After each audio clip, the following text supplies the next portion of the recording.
When you got nothing better to do, it's time to get hanging with the hers.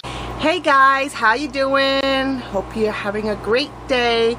Okay, so today's video vlog is gonna be a little bit different. I was asked by a really good friend of mine, Ali, who lives in Australia, to do a video specifically about veganism and like basically getting started with veganism. Ben and I have been vegans since May 10th, 2011. So it hasn't been a very long time, but what we've learned and how we've grown in this short amount of time has actually been amazing. People who are not vegan, people say to start off being vegan is really difficult. And I can understand where they're coming from, because I was someone who used to think like that too. I used to have that same ideology in my mind that being vegan was really hard. All you could eat basically was boiled beans and tofu. Now I love tofu because I grew up eating it, but Ben wasn't such a big fan of it, and he also thought that all we were going to be eating was Indian curries. Not so. And salads. And salads. What else? What were the other myths that you had to being vegan? No taste, very little texture, not getting enough nutrients and all that kind of stuff. Vegan people were crazy.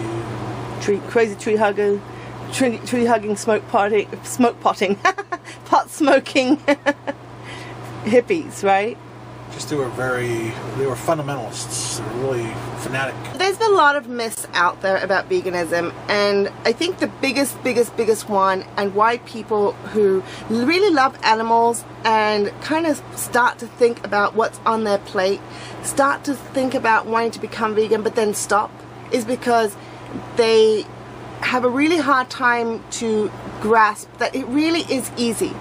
2 years ago, 2.5 years ago, when Ben and I went vegan, I also thought it was going to be really difficult. And Ben gave me an ultimatum when I said, look, okay, let me go back a little bit and tell you a bit about our story. So I was looking at the price of meat, I was looking at the price of bread, and I was thinking, you know what, I think it might be cheaper to extend our food budget each month if we were to cut out meat, dairy, and eggs, the vegan diet. At the same time, which was kind of really strange, I had 3 different friends who had nothing to do with each other, never met each other, didn't know each other, who I didn't even know were vegans and had been long-term vegans, suddenly start opening dialogue with me and just discussing with me about veganism and recommending different videos and telling me how easy it really was. I put off watching the videos for a long time because I really didn't want to be upset, and that was the biggest thing. Gary Yourofsky, in his greatest speech, and I'm going to put a link to that over here and also down in the description, he says, if it's not good for your eyes, then why is it good for your stomach? And that's the truth of it. That's the whole truth of it. Know where your meat comes from. Know where your food comes from. It's not just, you know, your meat, but your eggs, your cheese, your milk, your ice cream. All of those things, know where it comes from. So when I first started, I said that I was going to do this for 30 days. I was going to do this as almost like a cleanse as such. And when I told Ben that I was really contemplating going vegan for 30 days, this is what he said to me. You've got to make one meal and blow me away with it. If I don't like it, then we're giving up the idea. One meal, and I had to blow him away with it, and if he didn't like it, we're giving up the idea. That was really raising the bar for me and putting a lot of pressure on me to come up with a meal. I've never made a vegan meal before, and to blow him away with it. So I really had to come up with something tremendous. And I don't remember exactly what I made. I think it was something Chinese, and I used TVP slices. Textured vegetable protein, TVP. He was really blown away, and he said that if all meals tasted as good as this, he is open to giving veganism a try. And we've had meals that have been better than that too. Yes, we've had meals that have been better than that too. As I've gotten better with also over the years, it's now just, to me, it's just what's second nature of what's the, you know, whereas before it was constantly thinking of what to make and how to make it vegan. Now it's just like, yeah, okay, I can do that, and it's easy to veganize something. pretty much anything actually. So I did quite a bit of research and I looked into different things. I knew about TVP because I'd been using it for years. I didn't realize, I mean, I knew it came in slices, but I didn't know about the different shapes that it came in. And if you can go to like an Asian market where a lot of Buddhist people shop, you'll find that they have slices, they've got big huge chunks like squares, they've got crumbles, which is, I use that a lot as a ground beef substitute, or ground chicken, ground turkey, you know, whatever however you want to flavor it, because it has no flavor in and of itself, so you flavor it yourself to how you want it to taste. One of the things that I learnt was that vegan cooking is really no different from cooking with animals, cooking with animal protein, with meats and stuff like that. And really, if you were to take a piece of meat and you were to not season it and you were to just cook it and just eat it, it would be pretty bland. There would really not be, I mean, most of the flavor comes from the seasonings. So if you can replicate the seasonings, you can pretty much replicate anything. The texture is a little bit different because the texture can throw people off a little bit. And there's some great products out there that you can make at home, like seitan. This is a great meat substitute, very healthy for you. It's full of protein. If you have celiac disease, unfortunately you're going to have to find another alternative, like maybe tempeh, which is made from soybean, or textured vegetable protein or something like that, because it is made from vital wheat gluten. So that is not going to be good for someone who has celiac disease. After Ben's challenge to me and I made that first really great meat, I thought, well gosh, I got to keep this up or at least top it or something, because if I go down this hill, he's not going to want to do this anymore. This was before we had actually started looking at any of the videos and watching the videos and sitting down to watch them. And the first video that we watched was A Delicate Balance, and I'm going to put the link to that down in the description. And that doesn't have anything that's scary or upsetting to the eyes or anything like that in it. It's based on scientific fact and research conducted in, I believe, an Australian university, and it talks about the effects of animal protein on the human body and why animal protein is not good for the human body. The next video we watched was the hard one. That was Earthlings, and again, all the links are going to be down in the description. I'm going to put those links and a bunch more for you in the descriptions below for you to be able to do the research and have a look and see if you're interested. Earthlings was really difficult, and after I got through watching it, I absolutely loved the movie. Even though I forced myself to watch the movie and to get all the way through it, I forced myself, I cried, I screamed, I screamed in absolute sheer horror and terror, and that's how I was feeling. Imagine what those animals were going through and are going through on a daily basis. My selfish taste pleasures suddenly started to get less and less and less, and I kind of thought to myself at the end of watching that movie that if I had to eat food for the rest of my life that was tasteless, textureless, disgusting, whatever, cardboardy, I would eat it if it meant that I would not be contributing to the senseless torture, abuse, and murder of an innocent being who has done nothing, who has done absolutely nothing but be born, because we humans have a taste sensation, a taste like, because of what we've been conditioned into liking and wanting. So, you know, that's kind of where I was. Ben was there. He was right there, but he wasn't quite over the fence yet as to say I'm a vegan and to make that declaration. Because up until that point, I'd been telling people I'm doing a 30-day experiment. That's all I'm doing. It's kind of like a cleanse, because I didn't want to admit I'm going to become a vegan. That scared me. It really did. It really scared me to commit to something. And what if I changed my mind later? What if I couldn't handle it? What if it was a phase I was going through? And I didn't want to be seen as someone who was just going through a phase. So I didn't want to commit to anything that was going to lock me in place. After I watched Earthlings, that was it for me. I immediately said, I'm going to be vegan. In the beginning, Ben and I, we would talk about things, and he would say, well, what if we had cheat days? And what if we went on holiday and we wanted to eat, and you know, what happens on a holiday stays on the holiday, you know? So in the beginning, I would think about it, and then I said, but you know what? It doesn't matter what country we would go to, it doesn't matter what city we'd go to, we're still contributing to the death of an animal. This isn't just a diet. This isn't just, you know, like how you have cheat days on a diet. This is a lifestyle. This is not something that we would cheat on. This is it. You know, this is it. So he said, okay, well, in the beginning he said, look, I'm gonna commit to this to a certain point, but if I'm out and I'm hungry and I want to have McRibs from McDonald's or something like that, he goes, I'm gonna have it. And I said, look, whatever you're gonna do, you're gonna do on your own. I said, that's fine. My choices are my choices, your choices are your choices, and leave it at that. I didn't say anything. Then we watched Gary Yourofsky's best speech. Gary Yourofsky's speech for me was the cincher for it. It wasn't just his speech alone, but it was the footage that he shared with the farming and whatnot.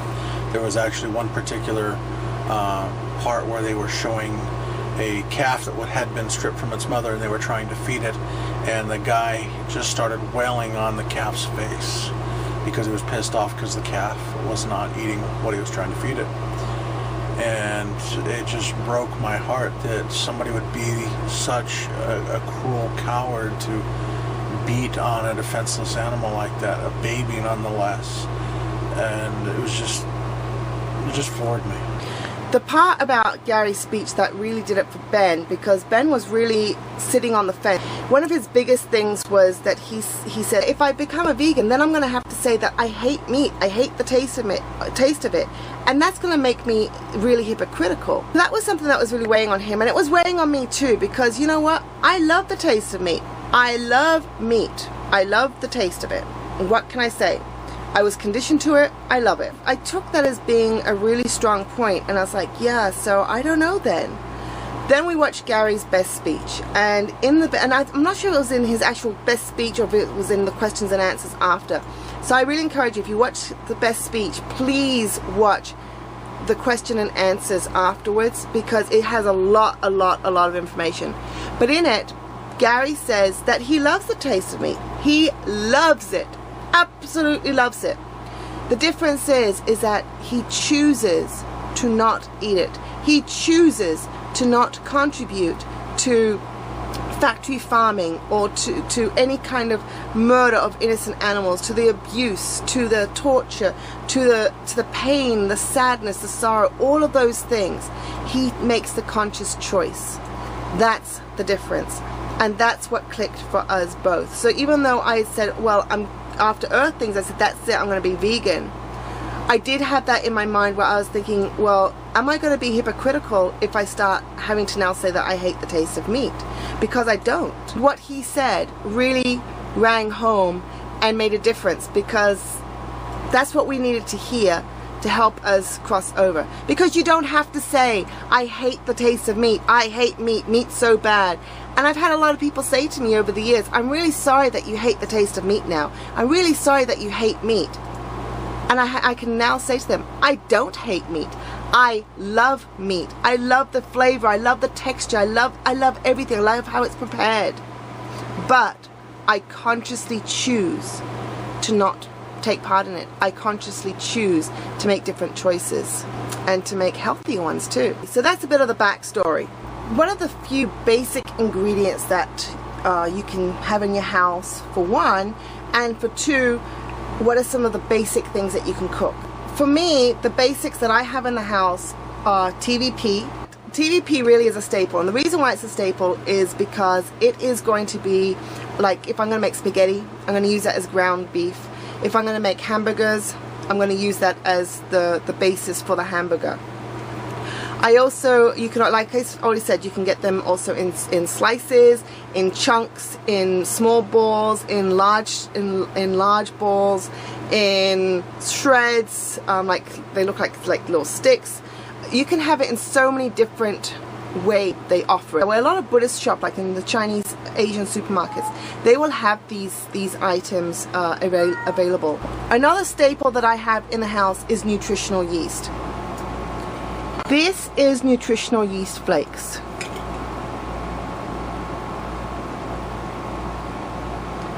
Now this is quite cheesy, so I will use this.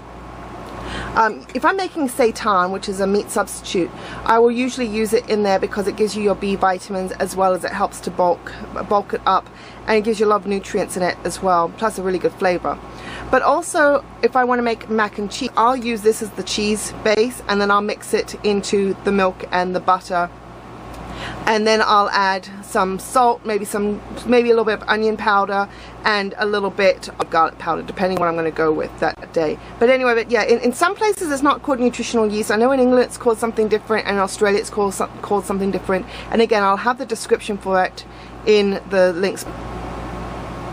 This is savory. A lot of people put it on a lot of different things, like on salads and stuff like that. You could put it. It is a bit of a thickening agent as well. So if you want to like do a sauce, a cream sauce, you can use this in there as a bit of a thickening agent. The other item I have over here is what is called black salt, and I know it's pink, right?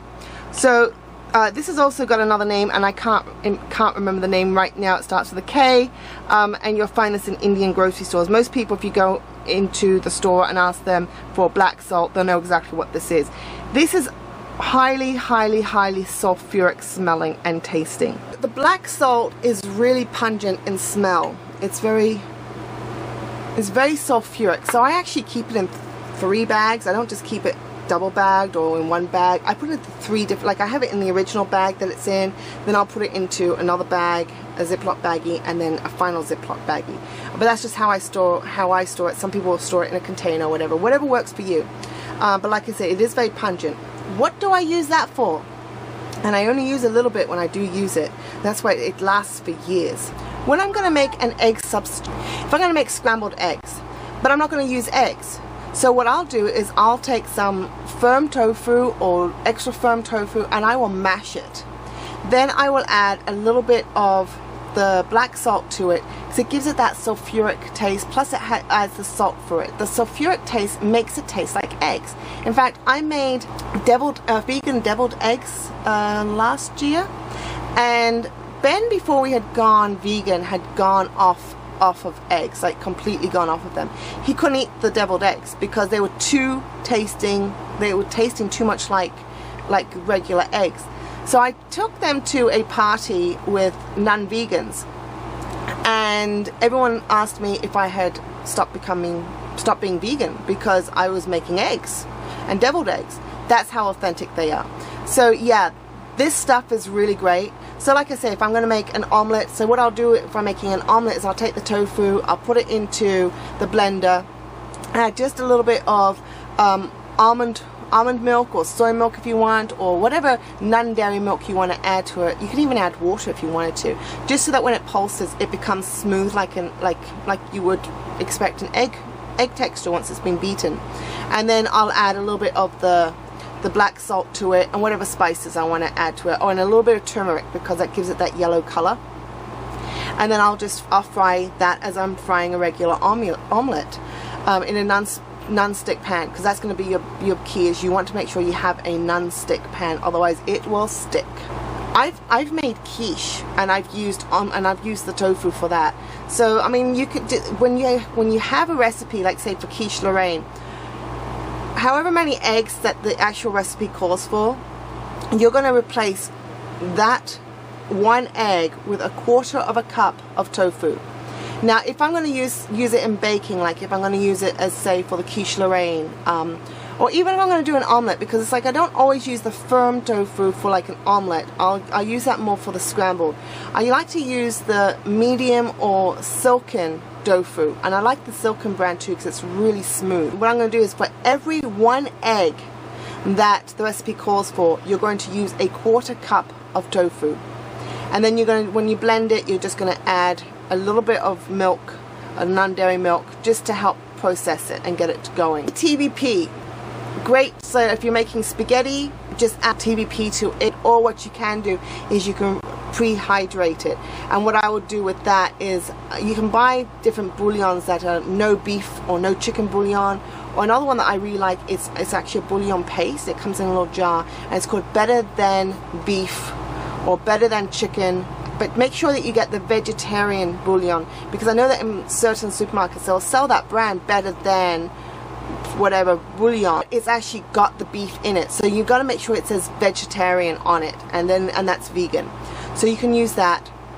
So what I would do is, say if I want to make a lasagna or spaghetti, and I decide I'm going to hydrate the TVP first to give it more of a flavor.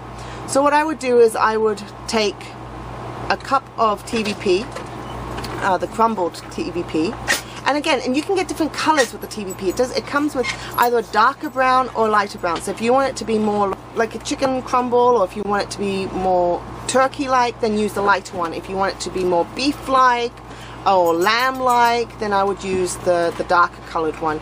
It's just in the visual, that's all it is. It doesn't make any difference to flavor or taste or anything else. What I would do then is I'd take, say, 1 cup of TVP. I will then take 1 cup of or maybe a cup and a half of boiling water, and in that boiling water I will add a teaspoon of the Better Than Bouillon flavoring. So either the no chicken or the no beef flavoring to it, or one of the stock cubes, whatever it is I have on hand, I will add that, or just use Vegeta if you don't want it to have a distinctive meatish flavor. Then I'll also add maybe a teaspoon, especially if it's the lighter colored one and I don't have the darker colored TVP, I'll add a teaspoon of tamari sauce, just to give it a little bit more of that flavor as well. You can use dark soy sauce if you want it to have a little bit more of a molassesy type of flavor to it, because I find that dark soy sauce has a bit more of a molasses type of flavor to it. Then I will also add maybe a little bit of vegan Worcestershire sauce to it as well, maybe a teaspoon or maybe 2 teaspoons, depending on how I want the flavor to be.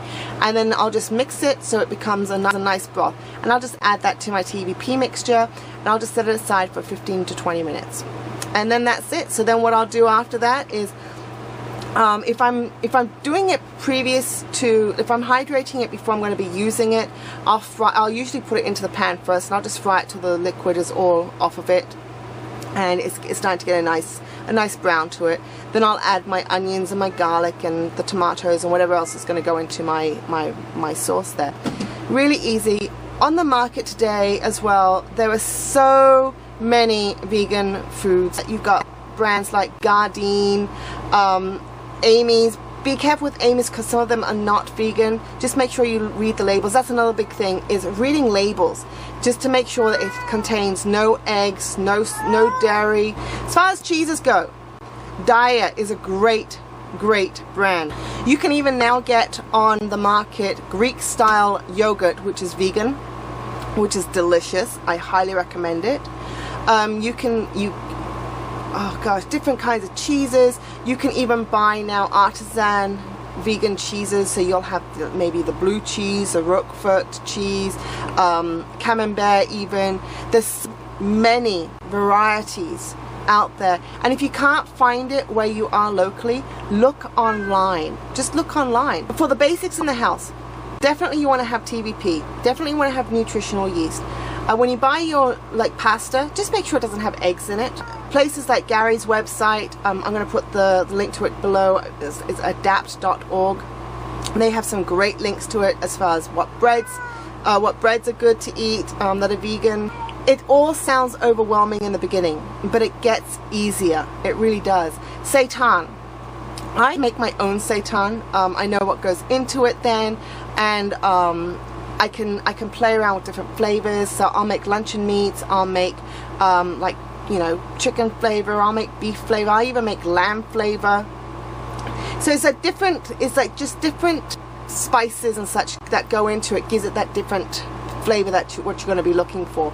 You can buy seitan on the market that's readily made, and then you just cook it up how you want to use it. Like if you want to slice it as chicken and use it in stir fry. I mean, honestly, the possibilities are endless. And here's the one thing that I'm going to say to anybody who's contemplating being vegan. As difficult as it seems to be in the beginning, because you feel like you're so overwhelmed with information of what you can have, what you can't have, just go with it. If you are first starting off and you're just making the amalgamation, maybe going 2 or 3 meals a week or a full day a week, vegan, slowly but surely. Ben and I did it overnight. We did it absolutely like night and day. So there wasn't, we did a lot of experimenting and learning as we went along. But really, it's easy to be vegan. It really is. Just read labels, look at stuff. When you go shopping in the beginning, it's gonna just seem difficult at first because you're overwhelmed. That's the only thing. It's just because you're overwhelmed. It's just choosing a new way of looking at things. The one thing that I want to say, everything that you love as a non-vegan, everything, there is an amazing, equal to, if not better, alternative in a vegan substitution. Over the past 2 years alone, the quantity that is now out there that is available for vegans, the quality that is out there, it's remarkable. It has come so far in just such a short period of time that really in today's day and age, there's no reason why anybody needs to not be vegan anymore. And I understand why people aren't choosing veganism. I understand the mindset. I was there. I made fun of the vegans too. And now I'm vegan. People can change. Once your eyes are opened up and your mind is expanded and you see and you experience and you know, you can't go back. You just can't. And nowadays you don't need to. There's no need to. You don't have to be sitting there and having a plain piece of tofu in front of you for dinner unless you want to.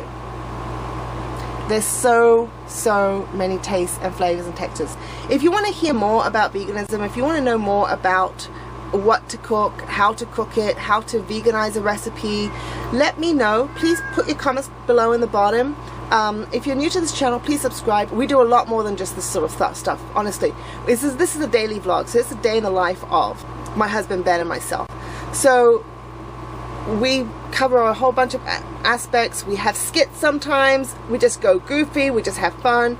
Today was like really serious kind of topic and something that I'm really passionate about. And I just wanted to share with you, and also for my friend Ali. I hope this is what you wanted. You can let me know if it's not, and if you have more questions, please do comment below, Ali, and let me know. Anybody else has any comments, questions, anything I can help you with, we'll go from there. All the links, I'm going to put a bunch of links for you down below here, guys, in the description. Go through them, check them out. Some of the videos might seem scary and upsetting to you, but remember, if it's not good for your eyes, why are you putting it in your stomach? I just wanted to share with you very quickly at the end of this video what we are having for dinner. And this is sort of what I was sort of explaining about how easy it is to make vegan food and good vegan food.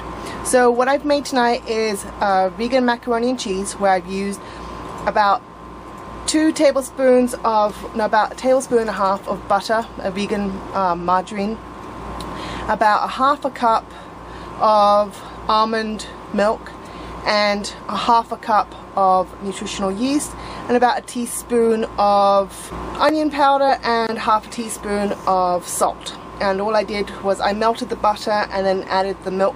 I let it get hot. I didn't make it come to a boil. Then I added in the salt and the onion powder and I stirred that.